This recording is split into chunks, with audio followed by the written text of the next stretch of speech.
Hi everyone, welcome to another episode of PKM Weekly, the last in the month for May, but there has been a lot of updates, so let's get right to it. Most notably, database view type functionality within Obsidian. So this is now possible, and you can use the Basis core plugin, so a plugin developed by the devs themselves, that allows you to turn your notes into powerful databases. So you can organize everything from project, travel plans, reading lists, and more in a database type layout, as you can see from the image below. And it is only available to Catalyst members at this stage, but if you want to get more information and see how it works, and if you're very eager to check it out, do see the Obsidian documentation, where you can see a bit of an introduction, how you can create one of the different views available, and also the roadmap that the devs have in terms of things that they want to add in. So maybe the easiest way to show you how it works, this is my Obsidian Vault. So if I do bases, Command P, bring up the command palette, create new base, let's just do that. And this will bring out a list of all of my notes within this Obsidian Vault. And then what I need to do is play around with the filtering. So for example, let's create a reading list. So all of my books that I've read are within a folder called books. It's actually called 0.2-books, but we can do this, so it contains books. So these are all the books that I've read. And what we'll do is we'll add a few properties. So don't be put off if you click on properties that there only a few appear. So this is just a sample of the properties that you have within your vault. What you then need to do is just search for the ones that you're interested in. So let's just do started, ended, and author. And one more, let's just do year, which I add in, and maybe one more, pages here. So that'll bring it up. So now you can see database view of my books, and you can quite easily play around with the column ordering. So you can see instant feedback, just moving them left and right.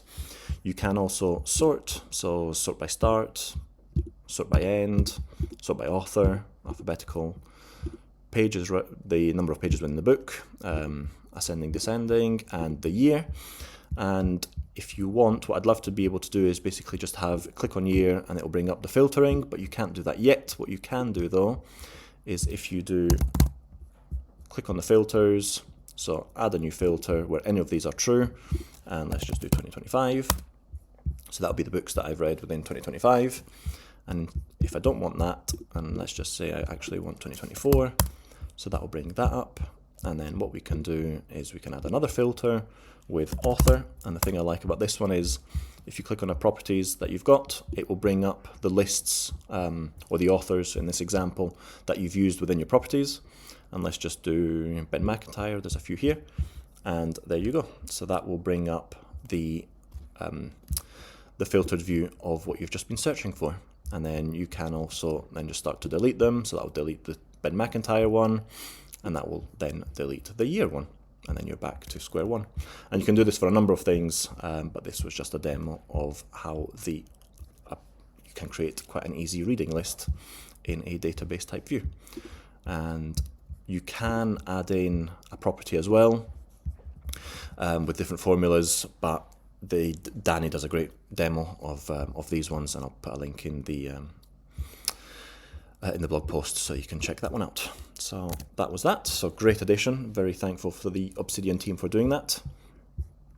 And as I say, there's lots of videos on YouTube available to see how it works and what you can do with it. Next up was also Obsidian is a bright spot in a world gone mad. So this was quite a simple post. Just basically, it's so refreshing to have access to this positive company, community, and company. And that is all. So that was the post that this OP sent. But you can see here a lot of other positive comments from other different users of why they believe Obsidian is one of the gems out there. The flip side of it is that some users are ditching Obsidian and creating their own. So I have seen quite a number of users mentioning that they're either moving to another app or building their own. And this Hacker News post caught my eye because there's a number of users here mentioning different apps that they're using, which I'd never heard of, or even that they've built their own systems and workflows through different apps available on your machines. So definitely worthwhile checking that one out if you're interested. And the other positive thing was that reading through it, you can see that the user So you can read this article here. Basically, just goes through and mentions the reason why Obsidian wasn't for them.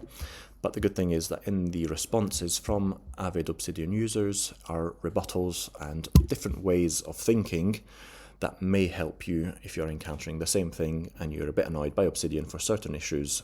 Just check it out, because there might be a response in there for you. Next up, Tana. So they had a little bit of office hours with a twist. So Braga, he's out of office for the time being, so Olav stepped in, and it's not a bad replacement. And what he and Matt went through was just some discussions, what they've been working on, what they're planning to work on, the offline mode and how that's going with various different team members and what they envisage, new roles available within Tana, and other snippets of information. So definitely worthwhile checking that one out if you haven't already done so. Tana also released the web store, the template store, in its early version. So that is now live. So basically you can click on super tags on the sidebar and then browse templates, and that will take you to the various different templates that are available within Tana. So templates help you go from idea to structure. Great way to learn by example, get inspired, and basically set up your own workflows by using some ideas and flows from other templates. Definitely do check that out. They are adding more and more to it, and I think they're envisaging then allowing users to upload their own templates and possibly even sell templates directly within the Tana template store. So one to keep an eye out on. Another one that I see not only within Tana but other various different apps is one workspace versus multiple workspaces, and Darren talks us through his take on things. So within Tana, he uses various different workspaces. So he's got a personal one, which is the central focal point, and then he branches off with academia, music, computing, and work. And then he's only interested really in linking computing and work together, not necessarily academia and music, on the basis that he sees these as two completely separate concepts and they don't really need to be linked together. So definitely worthwhile checking this one out from Darren. And you can see that he's posted it on the Tana Publish feature, and he just talks through his reasoning and his thinking of why individual workspaces work better than a Logseq. Logseq's up next, so merge of the DB repo to the master one. Is that coming soon? It looks like it is, although no clear date yet, but Tiensen did post this image on X, where he shows on the right hand side you can see the merging of the DB to the master repo, and with a deadline of May the 26th, so basically tomorrow. I'm not sure that if that is a hard deadline or just more of a wishful thinking / aim or a goal, but anyway, it looks like things are getting closer and closer, and that would just mean that everything's in the master repo. The updates that the team have been working on should propagate through to the MD version, and then it should make things a lot easier for a DB enabled desktop app to be cut. So hopefully that's going to be with us ASAP. And according to this, either today or tomorrow. So no pressure, Tiensen and the Logseq team. Logseq beta 0.10.11. So in the previous one, I think I wrote that 10.10 was the version that was going to be the last one before the feature of the DB version being implemented. Unfortunately, that wasn't the case because there was a number of issues and regressions within the 10.10 version. And the team has basically just cut a latest update, and they fixed the various different issues. They've enabled drag and drop for the PDFs that wasn't working, and they've also upgraded the Electron app, and you can check out the full change log here. And then one thing that I spotted within the GitHub was that the devs are working on a type of root page or library where basically you can collect your namespace pages, and just makes building a hierarchical structure much easier. So you can see from this image, you've got the term, aliases, page references, embedded page, backlinks, etc.